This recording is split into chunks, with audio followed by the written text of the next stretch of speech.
Muchas gracias, doctor, por la presentación. Bienvenidos a todos. Esta es nuestra penúltima sesión del curso de ejercicio en el adulto mayor. Y bueno, les traigo hoy este tema, ¿vale? Isocinesia, ¿qué es y por qué es una de las mejores opciones terapéuticas en el tema de fortalecimiento en el adulto mayor? Es decir, isocinesia, ¿por qué y para qué?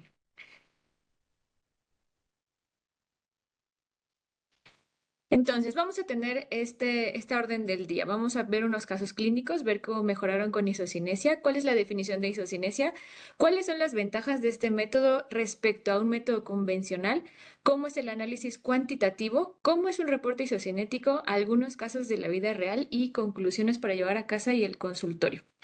Y bueno, empezamos con este caso clínico. Es una paciente femenina de 63 años. Ella tiene antecedente de EBC isquémico en dos ocasiones hace mucho tiempo, hace 3 años y hace 13 años. Ella no se había tratado ni con rehabilitación ni con algún otro tratamiento. Presentaba hemiparesia espástica derecha como secuela de dichos eventos. En esas dos ocasiones acude con nosotros al Instituto Nacional de Geriatría en abril de hace 2 años con presencia clínicamente de hemiparesia espástica derecha.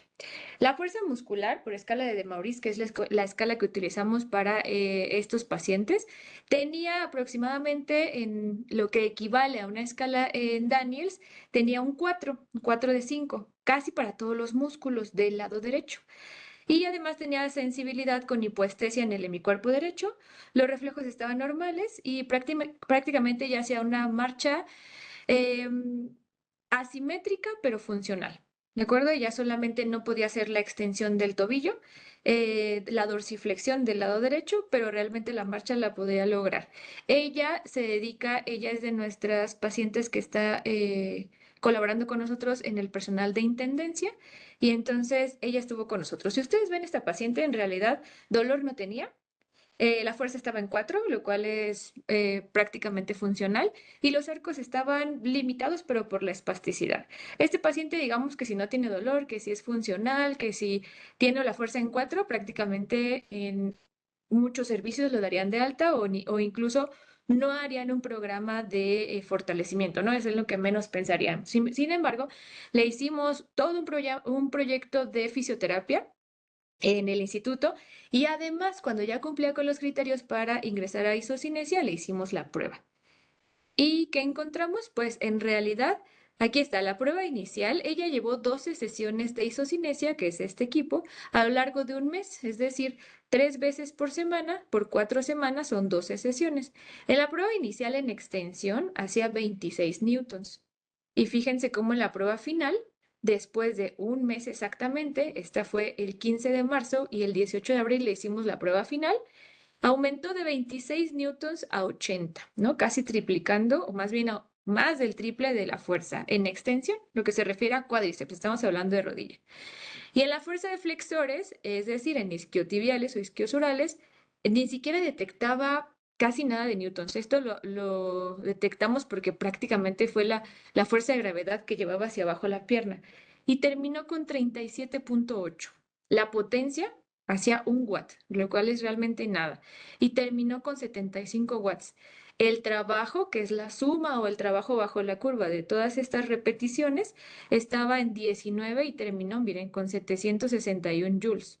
Y estos son unos parámetros que vamos a ver más adelante, pero de forma general se equilibró en estos parámetros, ¿ok? Aquí, como vemos, y aumentó 54 newtons la fuerza extensora en cuádriceps e incrementó la potencia de extensión de ese mismo músculo un 78% en un solo mes.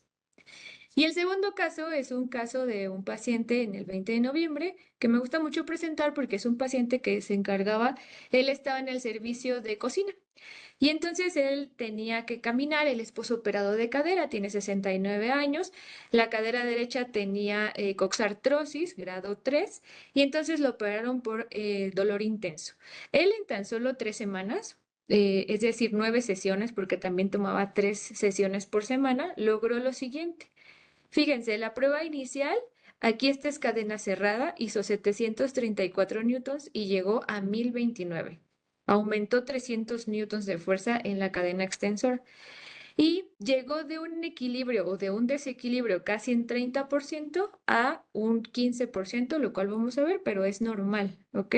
En cuanto a la potencia, Fíjense, de 153 a 191. En resumen, él aumentó la fuerza extensora un 40%, en la flexora un 23% y mejoró los parámetros hasta llegar a un equilibrio muscular. Aumentó la potencia un 24%.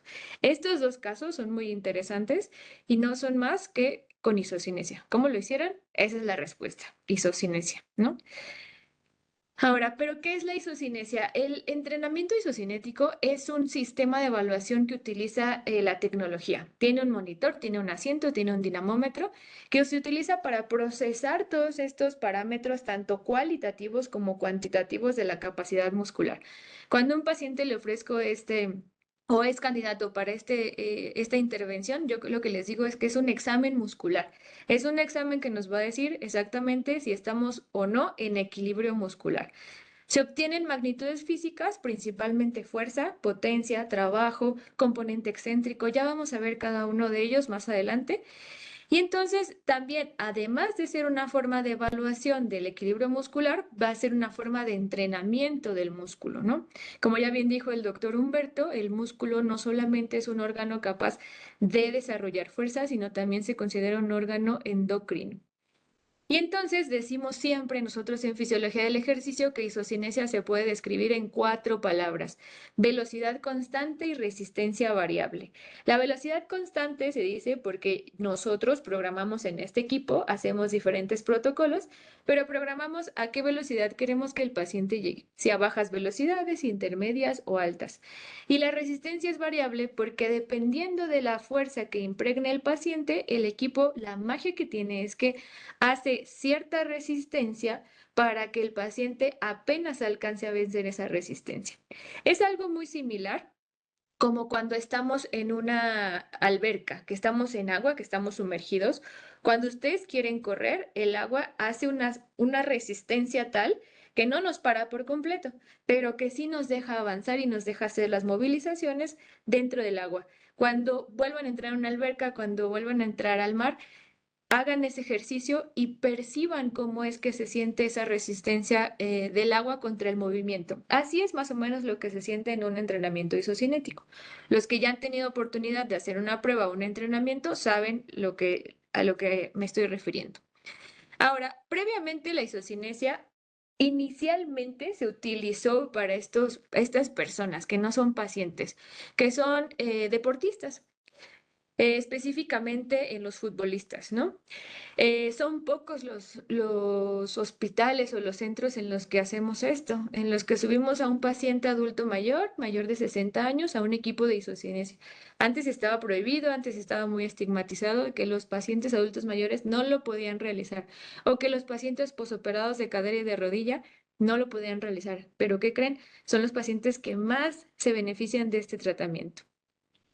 Entonces, este es el equipo que tenemos en el Instituto Nacional de Geriatría, es igualito a este de la marca Biodex, y este es el dinamómetro. Aquí tenemos el asiento donde, si ven, sujetamos perfectamente a los pacientes tanto de cadera como de tronco y de la parte del muslo que va a trabajar. Aquí lo que hace el paciente es hacer extensión y flexión a la mayor fuerza posible o al mayor esfuerzo posible.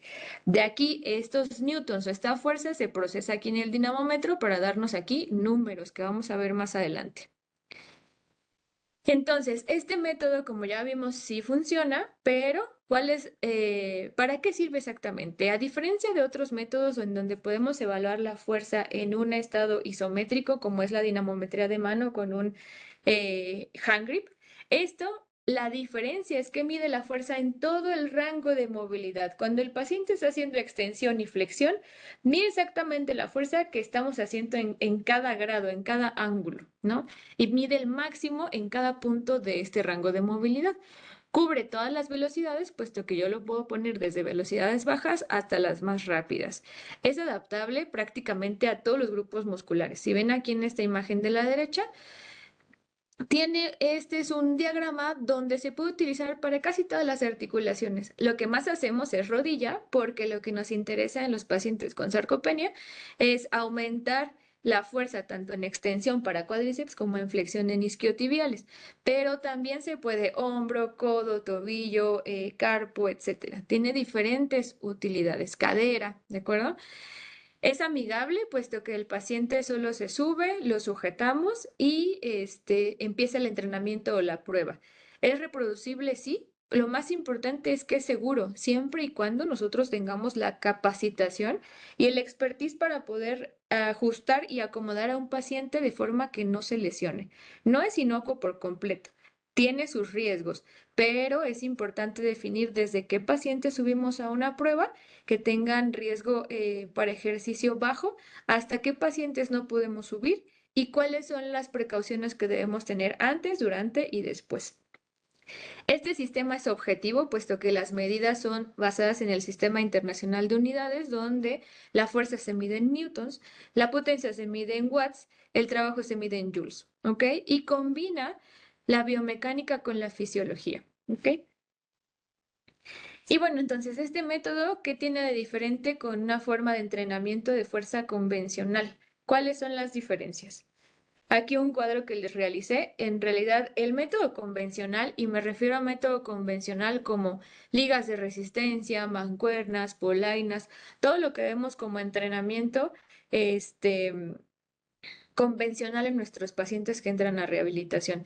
Estos pues tienen un control parcial de la velocidad. Yo le puedo decir al paciente, hágalo de forma lenta, aquí en una flexión de codo, y si le digo hágalo de velocidad rápida, lo puede aumentar la velocidad, pero yo no tengo exactamente controlada la velocidad a la que lo realiza. Tiene una resistencia fija, sí, y los tiempos de entrenamiento más o menos duran entre 30 y 40 minutos. Requiere el cálculo, como ya habíamos visto en otras pláticas, requiere para que sea exacto un programa de fuerza el cálculo forzosamente de la 1RM, que si recordamos, la 1RM es la repetición máxima, es el máximo peso que yo puedo cargar para un movimiento en una sola repetición, ¿ok? El riesgo de lesión no se puede calcular porque de acuerdo a las cargas, yo puede ser una carga lesiva o puede ser una carga que no genera una adaptación, ¿no? Tampoco hay control en todo el arco de movilidad, es decir, no podemos saber exactamente cuánto hace el paciente de fuerza en todo el rango de movilidad. No cuantifica el porcentaje de reclutamiento de las fibras musculares y bueno, requiere un equipo básico, que ya decíamos, ya sea ligas de resistencia, mancuernas, polainas, etcétera, ¿no? En cambio, el equipo de isocinesia calcula o mide la fuerza máxima, controla la velocidad porque yo la estoy programando en un equipo. La resistencia va a ser variable, en cambio en el convencional la resistencia es fija, es decir, si yo cargo una mancuerna de 4 libras, esa resistencia siempre va a ser 4 libras. Pero en isocinesia no. Si el paciente le impregna, ya decíamos, más fuerza, va a tener más resistencia. ¿Ok? Los tiempos en isocinesia, una vez que ya tenemos el entrenamiento, en realidad los tiempos van de 15 a máximo 30 minutos. Y hablo de 30 minutos porque el paciente adulto mayor tarda un poquito en subirse, en acomodarse, en bajarse. Entonces, pero realmente un paciente que ya sabe que va, hace el entrenamiento entre 15 y 20 minutos, ¿ok? Es una prueba directa que aquí no requiere el cálculo de 1RM porque nos está dando el número en newtons de la fuerza y el reclutamiento de fibras musculares sí lo puede calcular. Hay algo que se llama tiempo a torque, en donde dice en cuántos milisegundos el músculo llega a su pico máximo. Y eso no nos lo dice una mancuerna, una liga de resistencia, una polaina, ¿no? El reclutamiento de las fibras musculares, si el paciente lo hace en el mayor esfuerzo, estamos seguros que recluta el 100% del músculo, de todas las fibras musculares. Y bueno, el riesgo de lesión es mínimo, como les comentaba, siempre y cuando el que realiza la prueba tenga una capacitación, tenga una certificación en este tipo de entrenamientos y pruebas. Y como siempre digo, es un método directo de saber cuánta fuerza tiene el paciente, no existe otro método, existen otros dinamómetros, pero en cuanto a isocinesia, es el único método que nos dice cuánta fuerza hacemos en todo el rango de movilidad. Y actualmente sirve para la valoración tanto cuali como cuantitativa de la fuerza, y como siempre digo, es un examen del equilibrio muscular. Ahora, aquí les traigo un video. Este es un equipo, el verdecito es de la marca Contrex, con el que aprendimos isocinesia en el 20 de noviembre. Este paciente soy yo. Entonces, aquí lo que estamos haciendo, Vean cómo está fijo a todas las extremidades, tanto cadera como hombros, la pierna que está trabajando. Aquí incluso hay que corregir al paciente en caso de que haga compensaciones y hacemos el esfuerzo tanto extensión como flexión. ¿Ok? Y ahora vamos a hacerlo o verlo como lo hacemos en el Instituto Nacional de Geriatría con un paciente adulto mayor. El paciente tiene 82 años. Y aquí vean también la diferencia de velocidades. Vamos a repetir aquí. Esta es una velocidad lenta donde vemos el esfuerzo y es una velocidad a 60 grados, ¿ok? Entonces, ahí estamos haciendo el esfuerzo máximo para extensión y para flexión. Y vean acá, una velocidad de 100 velocidad se hace, es más rápida y aquí lo que valoramos es más la potencia, ¿ok? Ahí. También, vamos.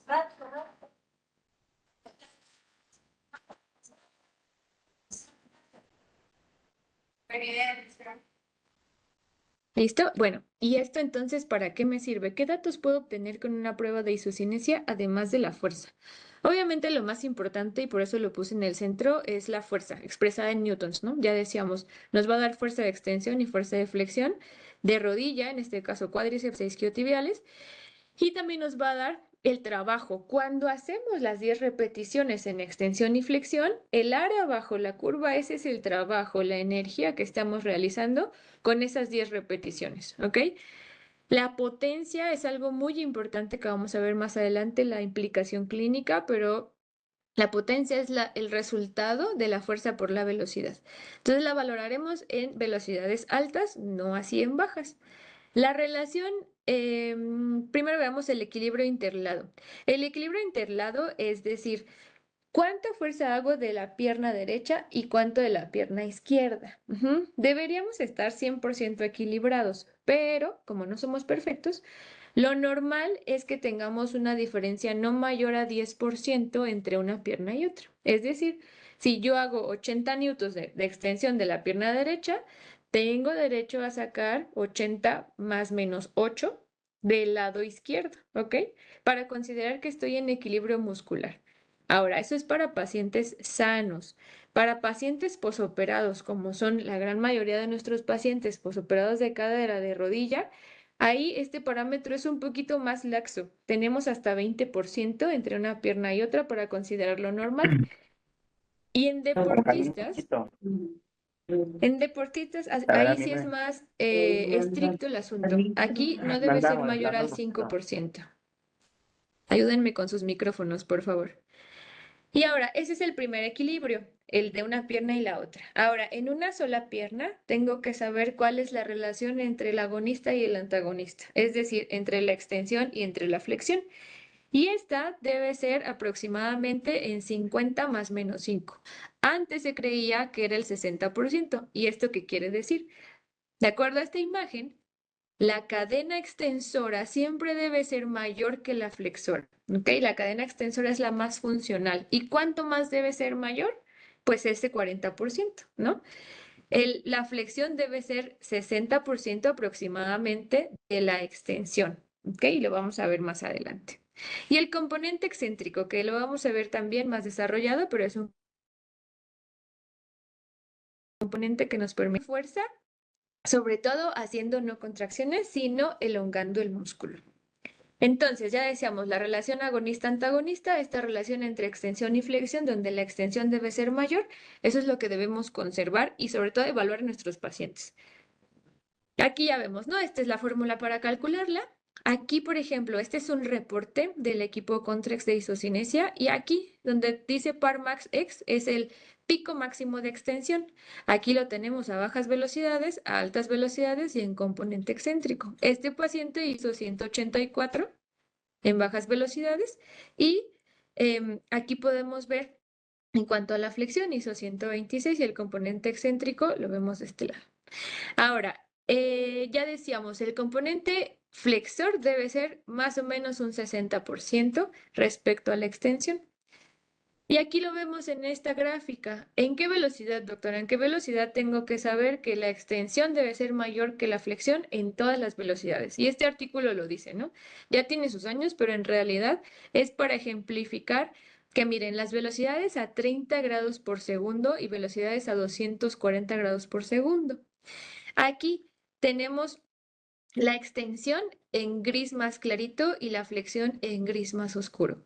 Es decir, tanto a velocidades lentas como a velocidades rápidas, esta proporción se conserva, ¿cierto? Que más o menos es un 60%. Entonces, no importa a qué velocidad yo esté evaluando, si son velocidades lentas o altas, esta relación agonista-antagonista de 60% se tiene que conservar, ¿ok? Y bueno, después un doctor llamado Pavel Loesa, que tuve la suerte de que fuera mi maestro en la alta especialidad, un doctor llamado Iván Valdés Solís y la doctora Daniela Carapia, que fueron mis compañeros de la alta especialidad. Sacamos este estudio en donde se hizo una revisión de todos los parámetros agonistas antagonistas y nos dimos cuenta que en cuanto a esta relación agonista-antagonista ya no era suficiente el 60%, sino era un poquito más estricto. Es decir, la relación agonista-antagonista actual es 50 más menos 5. Es decir, la extensión debe ser el doble de la flexión aproximadamente. Yo tengo que ir de un 45 a un 55% para decir que tengo un equilibrio en la propia pierna en cuanto a extensión y flexión. Bueno, ¿y eso qué tiene que ver? La relación agonista-antagonista, ¿de qué me sirve? ¿De qué me sirve tener mayor extensión que flexión? Pues es un indicador de estabilidad cinética que me va a servir para la marcha. Me va a ayudar a prevenir lesiones en el caso de que sea un paciente joven y también los adultos mayores y también para la recuperación funcional, ¿ok? Ahora, en cuanto a la potencia es muy importante. A veces no lo tomamos tanto en cuenta y nos enfocamos tanto a aumentar picos de fuerza y que sea más fuerte de extensión, pero la potencia es muy importante. La potencia, como ya decíamos, es el resultado de la fuerza por la velocidad y entonces en este parámetro donde tengo velocidades bajas y velocidades altas en la columna 3 y 4, aquí es donde voy a evaluar la potencia máxima en extensión y la potencia máxima en flexión. Si no me creen, vean en dónde la potencia es mayor. Esta es velocidad alta y esta es velocidad baja. Chequen cómo en la velocidad baja genera 193 newtons, pero cuando le pongo velocidad, miren, 397, casi 94. Y en flexión, en velocidades bajas, que son 60, hace 106 newtons y casi lo triplica en las velocidades altas. Entonces, siempre la potencia va relacionada a la velocidad, ¿ok? ¿Y de qué me sirve la potencia? Aquí también tenemos otro ejemplo, ¿no? Tenemos aquí un paciente que tiene extensión y flexión, una potencia en velocidades bajas de 48, pero en velocidades altas 43 y así en flexión 119. ¿De qué me va a servir esta potencia? La potencia, perdón, es la que me ayuda para que un paciente, como vemos aquí en la imagen, me ayude a levantarse o que de un solo intento pueda levantarse. Los pacientes que no tienen potencia son aquellos en los que intentan varias veces levantarse y hasta el tercero, cuarto o ya que les ayudan jalando miembros superiores se pueden levantar. Ese cuádriceps no tiene potencia. Cuando vemos que la potencia en nuestros pacientes con entrenamiento va mejorando, son los pacientes que ya en menos intentos se pueden levantar o que incluso ya se pueden levantar de la silla en un solo intento. En la siguiente también otra implicación clínica es cuando estamos en un semáforo. Cuando estoy en un semáforo y estoy por cruzar y veo que un carro va a pasar y quiero apresurarme, ahí tengo que meter fuerza y velocidad. Eso se traduce en potencia, ¿ok? Entonces la potencia nos ayuda mucho a tareas funcionales. Es tan importante como el pico de extensión, como el pico de flexión y como todos los demás equilibrios de los que ya estamos hablando. Y por último, el componente excéntrico. Este componente es aquel componente en el que, de acuerdo a la ley de Hill, generamos mayor fuerza. Es aquella en la que los extremos del músculo se van elongando, se van alejando, pero a la vez generan nuestra fuerza externa que va a generar una acción contráctil, ¿no? Es esta resistencia que nos ayuda a vencer o a superar la fuerza desplegada de un músculo a través de la elongación y de la tensión mecánica. Se dice que es un trabajo negativo porque todo el músculo cuando se contrae acerca los discos Z de las sarcómeras, ¿no? Se acorta en una acción muscular concéntrica, pero en una excéntrica hace la fuerza, la acción muscular, pero elongándose, ¿ok? Es un poquito complicado ya en la práctica diaria, pero lo que quiero dejar aquí con esta diapositiva es que tenemos un pico máximo de fuerza, como lo vemos aquí, y el componente excéntrico es acá. Es decir, si yo evalúo un componente excéntrico en isocinesia, ese tiene que ser del 20 al 40% más que el pico concéntrico, ¿ok? Ha sido un poquito complicada esa tarea, eso sí, en adultos mayores en el instituto, porque se necesita mucha coordinación y se necesita también el ir en contra del movimiento. Entonces, todavía estamos en ese trabajo con ellos. Siempre estamos trabajando primero los picos máximos, llegar al equilibrio muscular y después ya centrarnos en el componente excéntrico. Realmente nuestros pacientes adultos mayores nos enfocamos principalmente en potencia y en picos máximos de fuerza en extensión y flexión.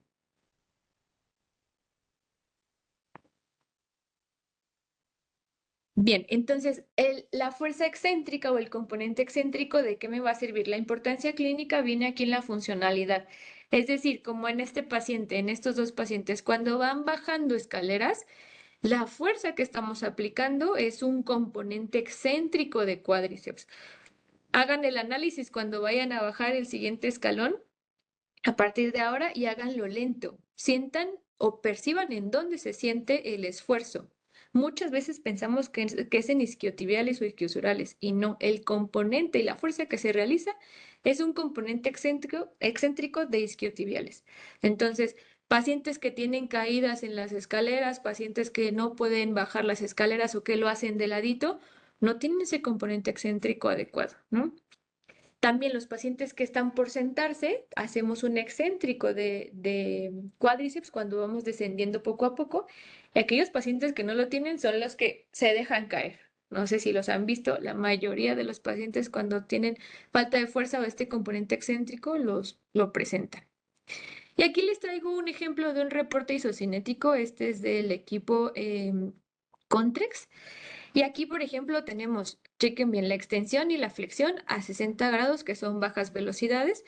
Aquí dice cuántas repeticiones hicimos en cada uno y el pico máximo de extensión. Al lado derecho, lado izquierdo. Extensión derecha 41, extensión izquierda 45. Y los picos de flexión 22 y 27. Yo les dije que la relación entre extensión y flexión más o menos tiene que estar en 50 más menos 5 y aquí más o menos se cumple, ¿no? 41 y 22, 45 y 27. Siempre hay que hacerlo por lado, derecha e izquierda. Y aquí nos dice la potencia promedio, 18.3, 22.1, pero recuerden que en bajas velocidades no es la mejor forma de verlo, sino en altas velocidades, como lo podemos ver en la siguiente imagen. Aquí ya tenemos una velocidad a 180 y en donde podemos ver también se hicieron 10 repeticiones y aquí la potencia promedio, habría que sacar la potencia máxima porque esta sigue siendo la promedio, pero aquí saco 8.1 y 10.4, ¿no? Entonces, este es el reporte que obtenemos. En realidad, las curvas se pueden visualizar mejor durante la prueba, durante el entrenamiento. Todavía el equipo no puede registrar esas curvas y sacarlas impresas. Hay que valorarlas durante el entrenamiento, ¿vale? Y este es un reporte igual isocinético, pero de un equipo Biodex, que es como el que está aquí en la imagen. Lo mismo, tenemos aquí 60 y 60, que son bajas velocidades, 10 repeticiones de cada una, y aquí el pico máximo de este paciente fue 26 para derecha, 34 para izquierda, flexión 8.7 y 16, muy bajito. Y aquí es lo que les decía, tiempo para torsión máxima, es decir, cuántos milisegundos tarda este paciente en reclutar el mayor número de fibras musculares para llegar al pico máximo. Aquí se tarda 360 y 740. En este caso, ¿ustedes qué piensan?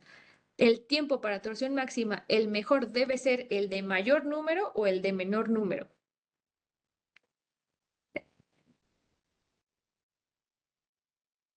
¿Quién contesta por ahí?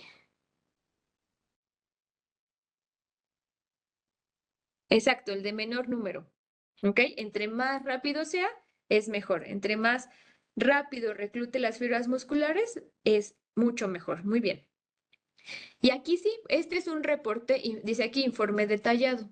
A veces nos saca un resumen del informe y este es el informe detallado, donde también cada parámetro le podemos exprimir demasiado. Y aquí tenemos el trabajo total que hizo el paciente, es decir, el área bajo la curva de las 10 repeticiones y la potencia, aquí dice, energía máxima, potencia máxima. ¿Cómo sé que es la potencia? La unidad es watts, ¿vale? La potencia promedio, que es 12,6, y la máxima, que es 26,4. ¿Ok?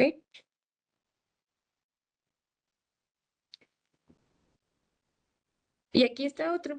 Aquí está a altas velocidades donde se ve mejor la potencia, ¿vale? Aquí fíjense, las bajas velocidades 26,4, pero donde lo puedo evaluar mejor, alta velocidad 42,0 y 58. Este es otro ejemplo de un reporte completo en el equipo Contrex, donde les decía bajas velocidades 1 y 2, 3 y 4 altas velocidades y 5 y 6 componentes excéntricos.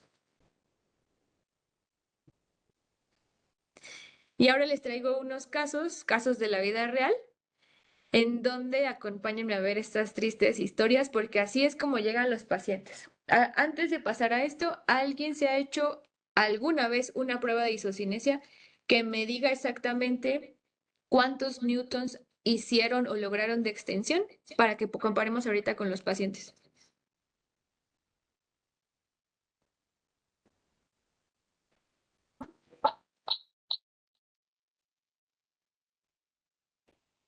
¿Quién se ha hecho una prueba?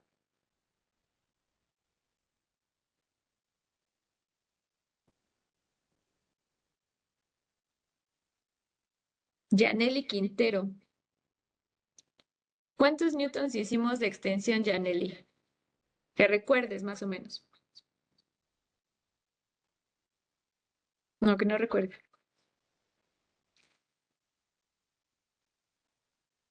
Ok, en lo que busca el reporte, más o menos a los pacientes jóvenes como nosotros, entre 30 y 40 años, más o menos estamos haciendo alrededor de 150, 250 newtons, ¿ok? Yo que tengo un reporte isocinético, el más reciente, hice 170, 180 newtons de extensión, ¿no? Y de flexión hice igual, equilibrado al 50% más o menos. Tomando en cuenta eso, 170 newtons, porque actualmente no existen parámetros que nos digan cuál es el valor normal para adultos mayores, tomen en cuenta este 175. También Janelli ya dijo que hizo exactamente lo mismo que yo, 175. Ahora, ¿con cuánto nos llegan los pacientes? Fíjense esto. Aquí está. Extensión. Aquí vienen las velocidades. El protocolo que manejamos son velocidades bajas, velocidades altas. Chequen cuánto hacen. 31,5 de extensión, 17 de flexión. ¿Vale? Aquí en los entrenamientos, esta es una curva de extensión, esta es una de flexión, extensión, flexión, y la curva se va recorriendo conforme el paciente va haciendo las diferentes repeticiones hasta llegar a 10. Esta es la 9 de 10 repeticiones. ¿Ok? Entonces, chequen de un paciente de 30, 40 años que hace 175, ¿por qué debería ser un paciente de 60 o 70 años bajar a 31? Hay que tener mucho cuidado con eso y sobre todo hacer mucha medicina preventiva, ¿sabes? A veces pensamos que el envejecimiento está, hasta después, hasta dentro de 20 años para nosotros y no, ¿vale? El envejecimiento empieza desde ya. Y aquí me parece que este es un video. Van a ver, este es un video de que una paciente está haciendo extensión y flexión, pero a altas velocidades, ¿ok? Es para que ejemplifiquemos cómo es el entreno.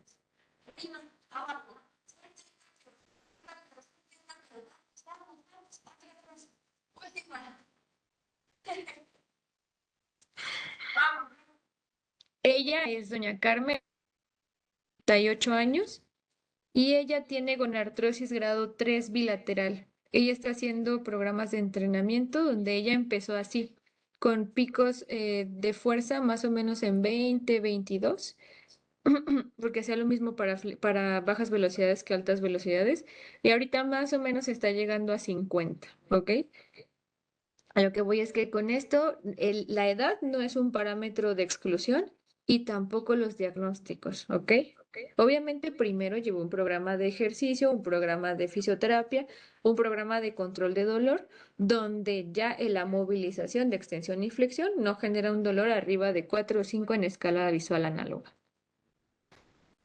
Y aquí tenemos otros casos, ¿no? Chequen lo que decíamos. Si Janelle y yo hicimos 175, estos pacientes, doña Carmen está en 21, pero esta paciente está en 38, ¿no? Y es a bajas velocidades. Chequen aquí las curvas donde tenemos extensión y flexión. Son unas curvas de morfología aceptable, pero los picos de extensión están muy bajitos. Ahora, la relación agonista-antagonista, es decir, de extensión y flexión, ¿cómo la vemos?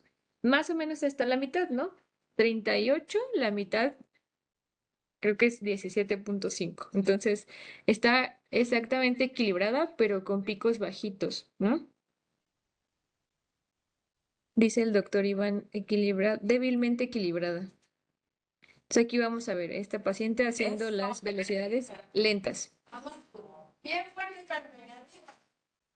Fuerte, fuerte, fuerte.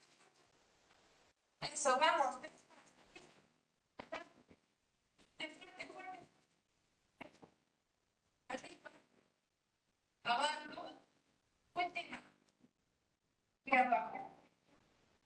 Justo es doña Carmen, la que les comentaba que newtons de fuerza, y al cabo de pasados un mes ya está en 38, ¿ok?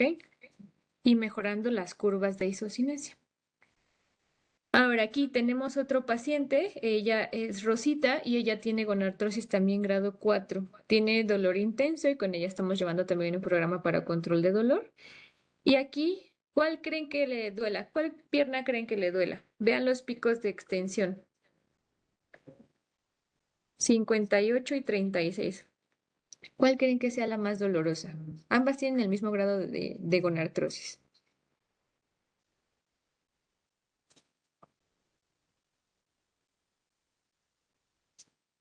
¿Cuál creen? Exacto. Muy bien, doctor Mazariegos. La derecha nos genera más dolor y eso nos limita un poco a la fuerza, ¿ok? Entonces ella hace 58 izquierda, 36 del lado derecho y en cuanto a la flexión, 26 y 16. Las relaciones agonista-antagonista, fíjense, está en 46 y 45, realmente normales porque dijimos que eran de 50 más menos 5, ¿no? Entonces, realmente dentro de parámetros normales. Pero si yo me voy al equilibrio entre un lado y otro, de 58 a 36, aquí el equipo nos saca la diferencia interlado, que es 37. ¿Cuánto quedamos que era lo normal en pacientes no operados? ¿Quién se acuerda?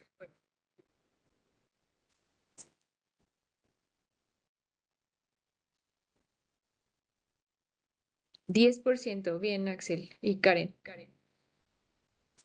Hubo, para los pacientes posoperados es 20%, como bien pusiste, pero para los pacientes no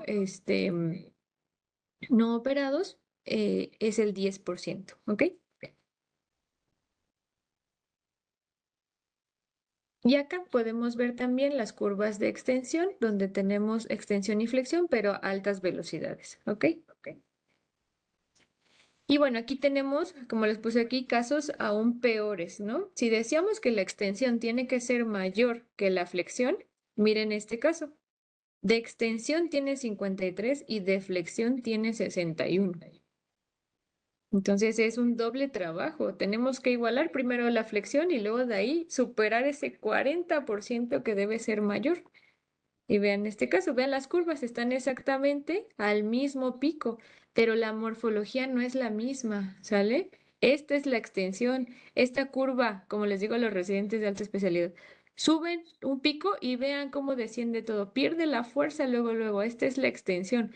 La flexión la tiene considerable, aumenta, llega a una meseta significativa y baja, desciende de forma progresiva, pero viene la extensión, llega a un pico y la pierde por completo. Eso es otra parte de la isocinesia donde podemos analizar las curvas. Pero vean a este paciente, entonces hay casos aún peor en el que no es que no tengan el equilibrio agonista-antagonista, es que la extensión está muy por debajo aún de la flexión. Esos son retos un poquito más importantes, más difíciles. Arriba, abajo,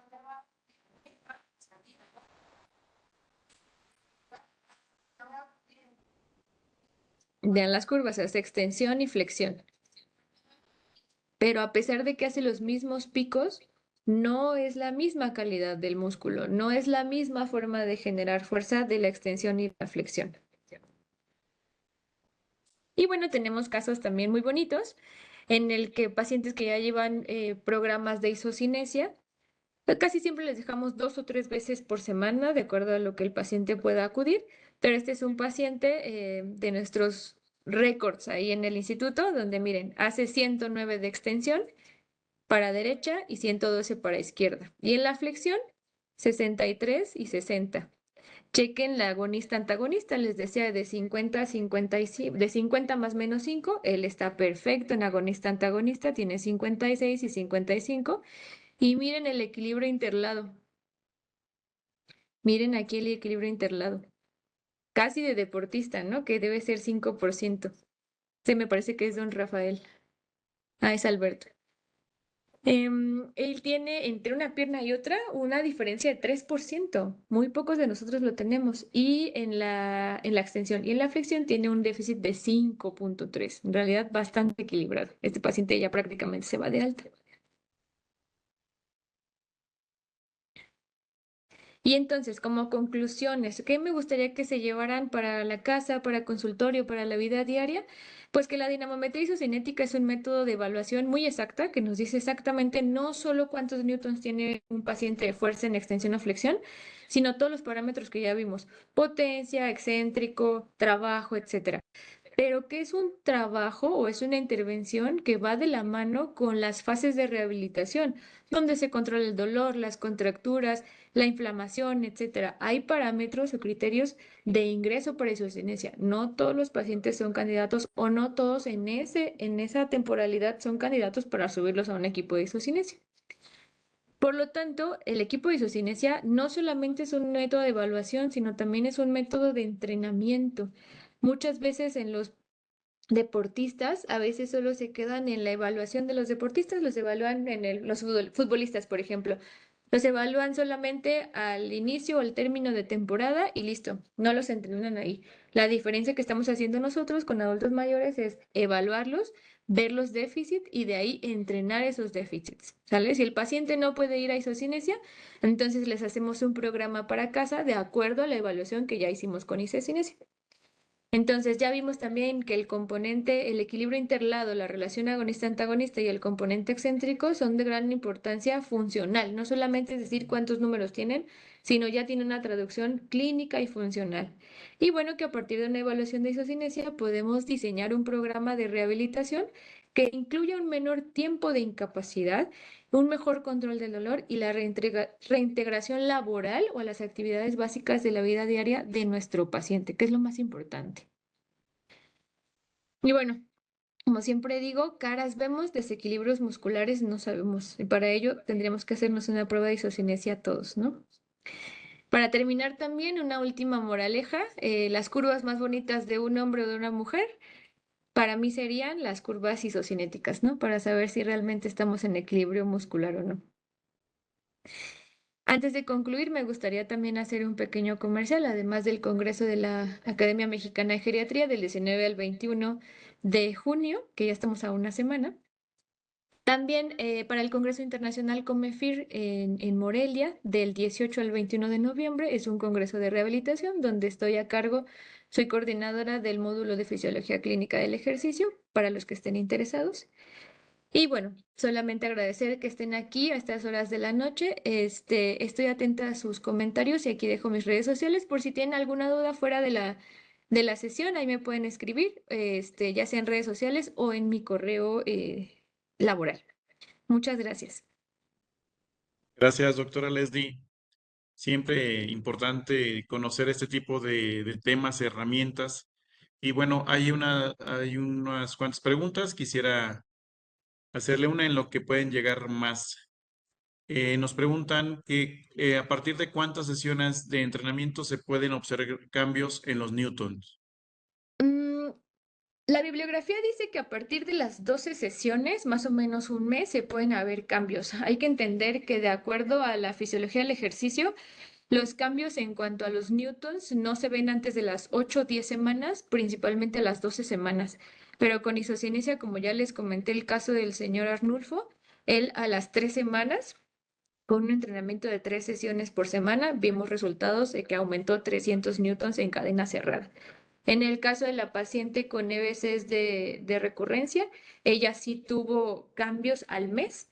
Entonces se ha visto que a partir del mes ya tenemos estos cambios. Hay algo que se llama la adaptación principal o la primera adaptación de fuerza en el tema del músculo se llama fuerza neural. Y entonces a eso se debe estos cambios primarios o principales, pero la mayor fuerza viene a partir de las 8 semanas. Muy bien.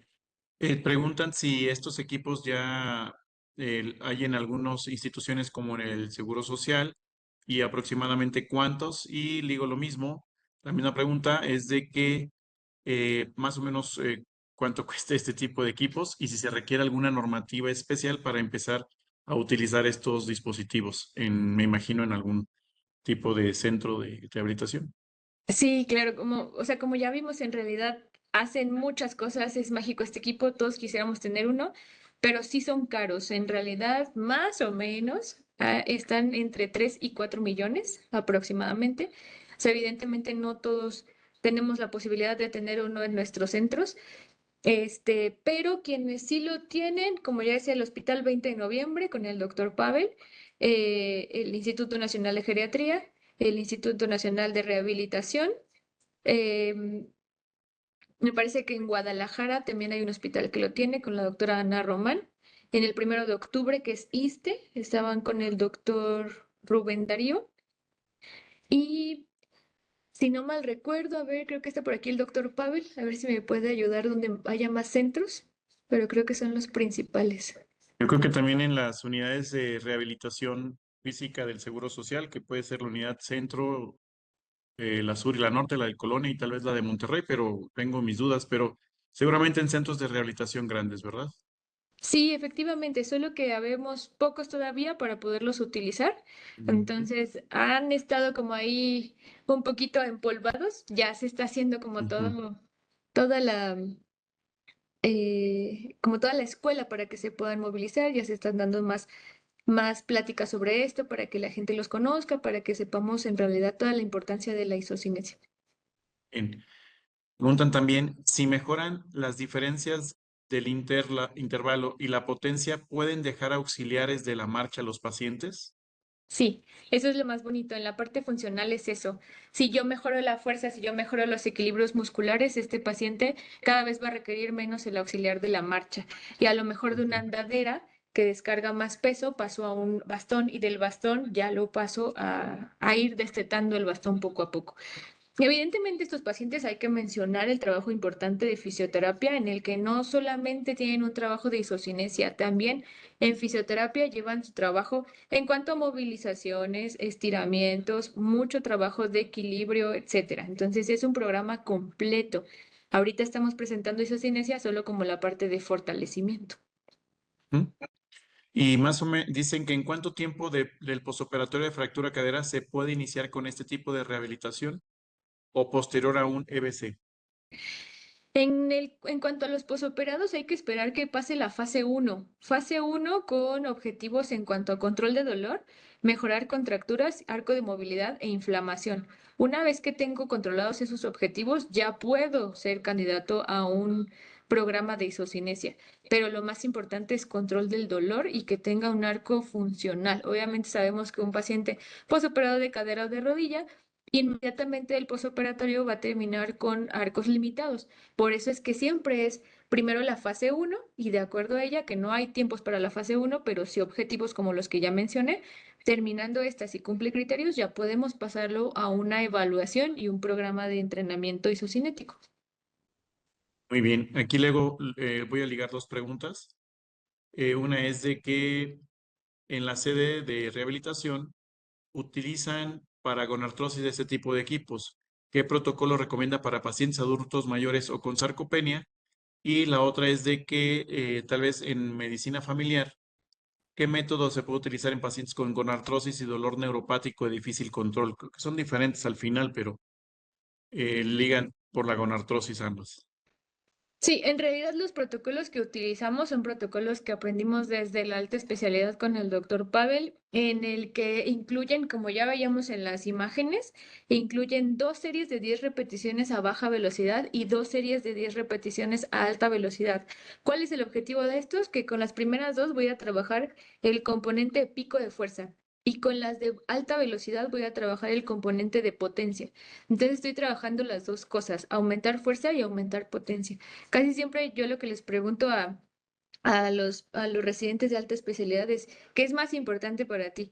¿Aumentar el pico de potencia o aumentar el pico de fuerza o aumentar la potencia? En realidad todavía no tenemos respuesta para esa pregunta porque ambas son importantes, ¿ok? Pero en Mm. realidad un protocolo base puede ser que tenga bajas velocidades y que tenga altas velocidades. Con el protocolo de 60, 60, 180, 180 nos ha ido bastante bien, tanto para gonartrosis como en otras patologías. En general, en gonalgia. Perfecto. Ya contestó el maestro doctor Pavel que en muchas unidades del IMSS cuentan con este equipo, la norte y la sur, me imagino, de rehabilitación. En el HGR 58 de León también nos contestaron. Entonces, yo creo que hay muy buena opción para tanto para geriatras como compañeros de medicina familiar o de atención primaria, pues conocer este tipo de mecanismos que ya nos comentaste de opciones terapéuticas para fortalecimiento muscular y para algunas otras, como acabas de comentar, para la gonartralgias o en general muchas estrategias. Y entonces todo este tipo de información que nos das, pues abre el panorama para no solamente limitarnos a analgésicos, sino que también tenemos un componente que mejora desde raíz el problema, ¿no? Como es el fortalecimiento muscular. Así es. Muy bien, pues nuevamente estamos a muy buen tiempo, justo un minuto antes de las 8. Gracias por su atención. La siguiente semana no tenemos sesión por obvias razones. Estaremos en el Congreso Internacional de Geriatría de la Academia Mexicana de Geriatría. Los que estén por Guadalajara, por allá nos vemos. Los que no, de manera virtual, con todo gusto, pueden comunicarse a los teléfonos para poderse inscribir. Leslie, pues nos vemos en Guadalajara. A ti, el doctor Pavel, vamos a tener el gusto de conocerlo. También van a ser ponentes en el Congreso y pues agradecidos con su participación de esta sesión.